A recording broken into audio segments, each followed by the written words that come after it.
There's a moment, and I don't think most people who visit London ever really notice it, where everything around you seems to be moving, and one man simply isn't. He's not frozen. That's not the right word. Frozen implies something went wrong.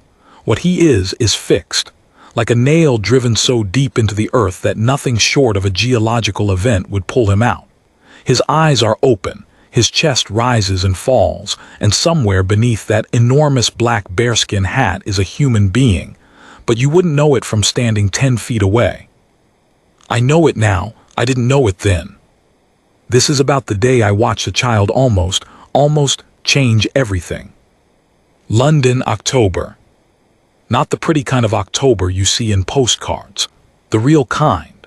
The kind where the sky can't make up its mind between gray and darker gray, and the wind comes rolling down the mall like it has somewhere more important to be. Leaves from the plane trees lining the road gathered in lazy spirals near the curb. Everything smelled faintly of rain that hadn't come yet but was absolutely threatening to. I was there with my sister-in-law, Priya, and her husband, Damien, and their 2 kids, 8-year-old Milo and his little sister, Anya, who had just turned 5 and had decided that 5 was the year she would ask every single question in the universe and demand a full answer to each one. Why is the sky that color? Why is that man wearing a furry hat? Why do the horses have braids? We'd already done the Tower of London that morning, which, if you've never tried to explain the historical purpose of a torture chamber to a 5-year-old without causing nightmares, I don't recommend. Anya had handled it better than I expected. She'd stared at the rack replica for about 30 seconds, asked, "Is that for stretching?" And when Damien said yes, in a manner of speaking, she shrugged and moved on to find the crown jewels. By early afternoon, we were standing on the north side of Buckingham Palace, just past the Victoria Memorial, among what felt like several hundred people all doing exactly what we were doing, pulling out phones, rotating slowly, trying to find the angle that would make the photograph look like they were the only one there. Milo was already bored. He had that specific 8-year-old expression that communicates deep personal injury at having been brought to a palace when he could theoretically still be in the hotel room watching football highlights. He stood with his arms crossed and his chin slightly tucked, which made him look remarkably like a small professor who had just reviewed your dissertation and found it wanting. Anya, on the other hand, was vibrating. Not literally, but she had this energy she got, Priya called it the frequency, where her whole body sort of hummed with attention. Her eyes were wide and darting, her little fingers already reaching into the air around her like she was trying to grab the atmosphere itself and keep it as a souvenir. She had spotted the guard. He was positioned at his post just inside the iron gates, not the main ceremonial entrance, but the smaller guard post to the left as you face the palace. These are the sentry boxes, those narrow wooden cabinets painted midnight black and lacquered until they almost glow. The box itself is barely big enough for one man standing with his rifle. There is no room to shuffle. No room to shift your weight or roll your shoulders, or do any of the small mechanical things the human body does when it wants to remind itself that it is alive. The guard standing in it was tall, I'd estimate 6'2", maybe 3. The bearskin added another 1.5 feet at least. In photographs, that headgear always looks theatrical, like a costume choice made by someone who didn't want you to forget this was a production. In person, it is something else entirely. In person, you understand it as a signal. This hat is not for warmth. This hat is not for comfort. This hat says, before you say a word to me, before you extend your hand or your camera or your funny joke about whether I can smile, understand that I am a different category of human being than you are right now. His tunic was scarlet. In October light, that flat, pewter London light, it almost seemed to generate its own warmth, like a coal that had been burning so long it no longer needed a source. The buttons down the front caught the gray sky and threw it back polished. His white gloves were immaculate. Not clean exactly. Immaculate. There's a difference. Clean is the absence of dirt. Immaculate is the presence of intention. His face was young. That surprised me up close. 23, maybe 24. A jaw that hadn't yet fully decided what shape it wanted to be. Faint color in the cheeks from the cold. Lashes, and I noticed this because they were remarkable. The kind actors paid surgeons for dark and set against pale skin that made his eyes, which were a very light shade of something between green and gray, stand out like something expensive displayed in a plain frame. He was not looking at me. He was not looking at anyone specific. He was looking at everything, not in a scattered, nervous way, in a way that made you think of sonar, steady, rotating, processing, returning. His gaze moved across the crowd in slow, even passes. A tourist with a very large camera bag. A man explaining something to his wife with large gestures. A group of teenagers who thought they were being quiet but were not. A little girl with her face pressed between the iron bars of the fence, fogging the metal with her breath. That last one was Anya. I need to explain Anya's relationship to rules, because it matters to everything that came next. Anya did not disrespect rules. She genuinely did not understand why they applied to her. This wasn't defiance, it was architecture. Her brain simply did not have the wall that most of us build early in childhood, the one that takes an instruction from authority and converts it into personal behavior modification. When Priya said, "Don't touch that," Anya would look at her mother with complete sincerity and say, "Why not?" And not rhetorically. She wanted the reasoning. If the reasoning didn't hold up, and often, from a 5-year-old's perspective, it didn't, she would file it in a mental category titled things adults say that don't quite make sense and proceed accordingly. So when Damien had said, perhaps 20 minutes earlier, "Anya, don't put your hands through the fence, and definitely don't try to touch the guard," Anya had nodded with the expression of someone who has agreed to the terms and conditions of something they have absolutely not read. She pressed her nose to the bars. The guard was perhaps 8 feet from her, completing his rotation back toward her section of the fence. His boots made a specific sound on the pavement, the formal about-face of a ceremonial guard. That precise stamp and pivot that you hear and feel in your sternum more than your ears. He was facing outward now, facing the crowd, facing Anya. And Anya reached through the bars. I want to pause here and tell you that I have replayed this moment many, many times since it happened. Not because the ending is dramatic, though it was, in its own quiet way, but because of what I saw in those 2 or 3 seconds between the moment her small arm extended through the iron bars and the moment everything crystallized. Her arm was thin, 5-year-old thin. The sleeve of her purple puffer jacket bunched at the elbow as she pushed her hand through the gap between bars. Her fingers were spread open, reaching, not with menace. There is nothing on this earth less menacing than Anya's open hand.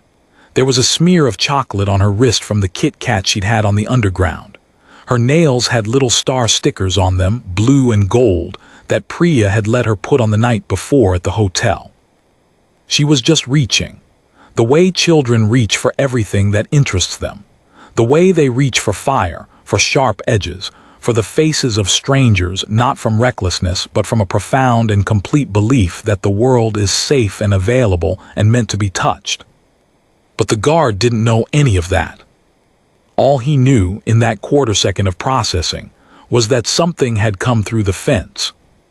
His eyes moved to her arm before his head did. I clocked that. His training was so deep in his muscles that the physical response to stimulus, object, fence, incoming, happened before the cognitive process caught up. His right hand, which had been resting at his side, moved inward a half-inch. Just a half-inch. Barely anything, but I saw it. Priya saw it too. She told me later she'd felt something drop in her stomach. Like going over a hump in the road, she said. That sick little weightless feeling. And then, in what could not have been more than a second and a half of real-world time, though I would have sworn it stretched longer, his eyes finished their read. Small child, open hand, chocolate on the wrist, stars on the nails, purple jacket, face between bars, smiling. You could almost watch it move through him. The data coming in, the assessment running, the conclusion landing. His right hand moved back to neutral. His jaw, which I now realized had tightened, let go. He did not smile back. He did not speak. He did not acknowledge Anya in any way that a casual tourist watching from 30 feet would have even noticed. But I was close. I was 8 feet away, and I saw what passed across his face in that 2-second window between the alarm and the all clear. I don't have a perfect word for it. The closest I can get is recognition, not recognition like I know you. Recognition like I see what you are, and it is not a threat, and I am choosing now to stand down. It was the most controlled thing I have ever seen another human being do. Anya's fingers closed around nothing, because she hadn't been reaching for the guard specifically. She'd been reaching for a fallen leaf. A large, rust-colored plane tree leaf that had blown in from the mall and settled just inside the gate, about 3 feet from where the guard stood. It had swirling amber edges and a stem like a bent wire. It was, objectively, a very good leaf. She was completely unaware that anything had happened. She pulled her arm back, leaf in hand, and turned around to show it to Milo, who looked at it with the expression of someone who has been shown their 47th leaf of the day and has nothing left to offer emotionally. "It's a sycamore," he said flatly. "It's beautiful," Anya said. Priya had both hands over her mouth. Damien had gone the specific color of a man who has just aged 7 years in under 3 seconds. I looked back at the guard. He was already back in his full rotation, eyes moving steady and slow across the crowd. No trace of what had happened left in his posture or his face. The event had been assessed, categorized, and filed. He had returned to standing in his box like a nail driven deep into the earth. Like nothing had happened. But something had. The thing people don't understand about standing next to a royal guard is how loud everything else becomes by contrast. I know that sounds like a strange thing to say, but it's true. When you're near someone who is that completely still, I mean still in the way a deep lake is still, where the surface gives nothing away but you're very aware of the depth underneath, everything moving around them gets amplified. The tourist families and their wheeled luggage. The pigeons on the palace roof adjusting and readjusting in that irritating collective way pigeons have. The distant mechanical rumble of a bus on Buckingham Palace Road. The clicking and clacking of about 60 different camera shutter, sounds arriving in different languages. All of it becomes louder, sharper, because the stillness at the center of it gives the noise a perimeter. We stayed after the leaf incident. I'm not sure why exactly. Priya kept saying she needed a minute for her heart rate to come down, which I completely understood, but I also think we were all held there by something we couldn't articulate yet. Milo had stopped being bored. He was standing about 4 feet back from the fence now, studying the guard with the focused scientific attention he usually reserved for ant colonies and broken electronics. He saw her, Milo said. It wasn't a question. "Yes," I said. And he decided she was okay. "Yes." Milo thought about this for a moment. How? And I didn't have an answer right then, but I've thought about it a great deal since, and I think I have one now. Let me tell you what I know about these men and women, though the post directly in front of the palace that afternoon was held by a man because I went looking afterward. Not immediately. I mean weeks later when the memory of those 2 seconds kept resurfacing at odd moments. At traffic lights, in the shower, in the middle of a perfectly unrelated conversation. I needed to understand the machinery of it. The soldiers who serve as ceremonial guards at Buckingham Palace are not decorations. I think that's what most tourists believe actually, that this is Britain's elaborate way of providing a backdrop for photographs. An Instagram fixture in red and black. The regiment you're most likely to see is the Grenadier Guards, the Coldstream Guards or the Welsh Guards, rotating through duty. They are fully operational soldiers.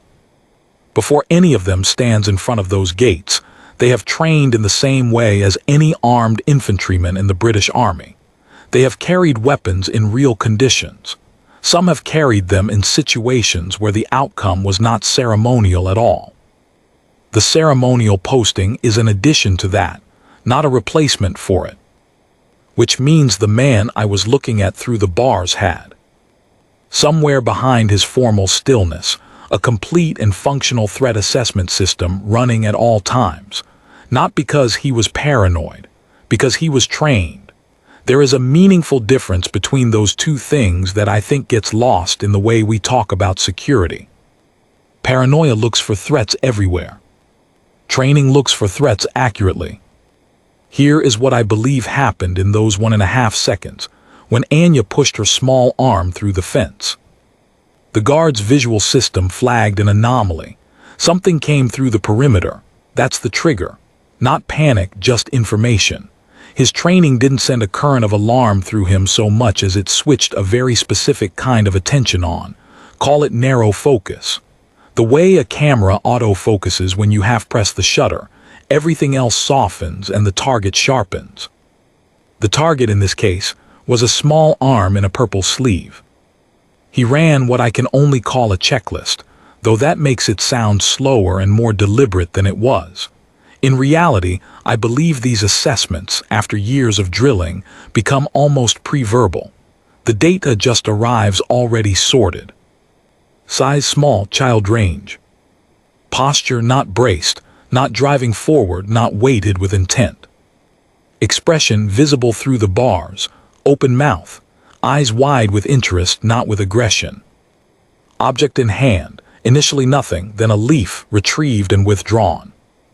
Accompanying adults, present visible, already alarmed on her behalf, meaning someone responsible for the child was aware and reacting.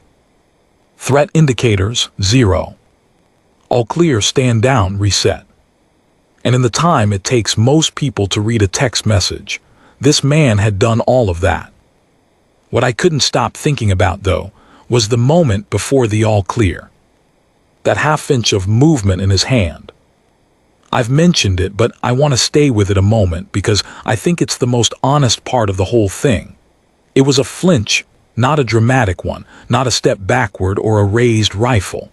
Just a slight contraction, a muscle pulling tight, a body doing what bodies do when they receive ambiguous information about proximity and threat. He was human in that moment. Not just trained, human. His body responded before his brain had completed the assessment, and then his brain completed the assessment and his body stood down. That gap, that tiny interval between reflex and cognition, is where I think the real story lives. Because the question this story is actually about isn't whether he could assess a threat accurately. Clearly he could. The question is what it costs to stand in a public place, in front of 1,000 strangers a day, and keep your nervous system that finely calibrated without breaking in one direction or the other. Too much reaction. You alarm a child, you create an incident, you become a clip on someone's phone that spends 2 weeks being shared with a caption about overzealous security. Too little reaction. The one time it matters is the one time you weren't watching.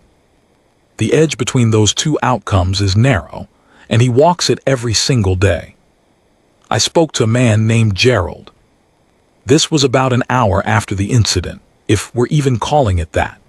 We'd taken the kids to a cafe on Victoria Street to warm up and get something with sugar in it, and I'd gone outside to call my partner and found myself standing next to an older man in a Royal Parks volunteer vest, who was sorting leaflets at a small information stand near the corner.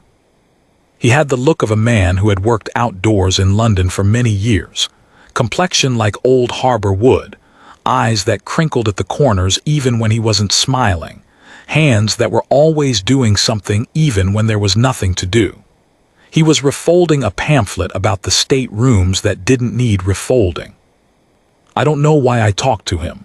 I suppose I was still processing, and he was simply there, and something about his presence suggested he might have something worth hearing. I told him what I'd seen, the child's arm through the fence, the guard's reaction, that half-inch of movement. Gerald listened without interrupting. When I finished, he nodded slowly, in the particular way of someone who is not nodding because they agree, but because what you've said matches something they already know. My brother-in-law did 6 years in the Grenadiers, he said finally, 2 ceremonial, 4 operational. He looked down at the pamphlet in his hands. He told me once the hardest part of the ceremonial duty isn't standing still. Everyone thinks it's that, standing for hours without moving, but the lads train for that. The physical part you can train for. He paused. The hardest part, he said, is the reading. The reading, I said. The constant reading of people, because you're standing there and you're not supposed to interact, you know that, yes. They're not supposed to speak, not supposed to engage. So they can't use voice, can't use language, can't say, "Oi, stop that," or "Please step back." All they have is what their eyes take in and what their body does with it. He set the pamphlet down. And they're doing it all day. Every person who approaches that gate, every person who moves a little strange or reaches a little far or gets too close with something in their hand, every single one read, assessed, categorized, thousands of people, and you have to stay perfectly calibrated the whole time, not paranoid, not dismissive, accurate. He picked up the pamphlet again. My brother-in-law said he used to dream about it, not nightmares, just processing. His brain doing overnight maintenance on all the reading it had done during the day. His wife used to say he talked in his sleep about crowds. I thought about that, about a man lying in the dark, his unconscious mind sorting through hundreds of faces, reassessing, recategorizing. Thousands of micro-readings, each one filed. Does it wear on them? I asked. Gerald smiled, careful smile. It wears on everyone, doesn't it? The question is what kind of wearing. Inside the cafe, through the window, I could see Anya showing the leaf to the waitress. The waitress was bending down to look at it seriously, the way good adults do with children, not humoring her, but actually looking. Anya was pointing to the stem, explaining something. The waitress nodded and pointed to one of the veins running through the leaf, and Anya looked at it with the expression she got when a new piece of the world snapped into place. I thought about her face at the fence. Open, completely open. No calculation in it, no awareness of consequence, no understanding that her arm extending through iron bars in front of an armed soldier might initiate something. Just a child and a leaf, and the simple, uncomplicated desire to have the leaf. And I thought about his face above the fence. The control that lived there. The years of training running their quiet calculations. The half-inch that was honest and the full reset that was professional. The recognition, just a child, just a leaf, that could only land clean if everything underneath it was properly calibrated. One of them had no idea what the other was carrying. And the one who was carrying everything had made sure it stayed that way. There's something about the Royal Guard that tourists always try to test. You see it constantly if you stand near the gates long enough. Someone will get very close, inching, until they're in a zone that I would describe as impolitely near, watching for a flicker. Watching for the blink, the twitch, the micro-expression that proves he's in there, that this is a person and not a prop. Sometimes they hold things in front of his face. Balloons, sunglasses, absurd hats. Sometimes they make loud noises. Sometimes they simply stand directly in his sightline and stare, as though they're going to outweight him in some competition of attention. He doesn't blink. But here's the thing I didn't understand until that afternoon by the gates, until the 2 seconds with Anya's arm and the leaf. The fact that he doesn't react isn't the point. The point is that he reads. He processes every single one of those people. The prankster with the balloon, the couple jostling for space, the teenager making faces, the man who stood too long, the woman who came too close. He reads all of them, and in reading he categorizes, not as threats usually, mostly as not threats, and that categorization is the decision, that is the job. You stand there, you let the world come at you, and you read it accurately enough to know what needs a response and what doesn't. It just looks like doing nothing. Damien came outside to find me still standing there with Gerald, who had long since packed up his information stand and was waiting for his bus. "We're thinking of heading towards St. James's Park," Damien said. He looked tired in the comfortable way of someone who has burned through a shot of adrenaline and come safely out the other side. "Anya wants to feed ducks." "Of course she does," I said. He was quiet for a moment. Then, in the specific voice he used when something had gotten to him, he didn't even blink.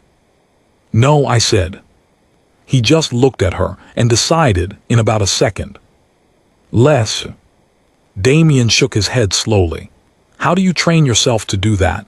To read a kid reaching through a fence and not?" He stopped, started again. "I've been a parent for 8 years and I still can't always read my own kids accurately, and he's never met her." He had 1 second.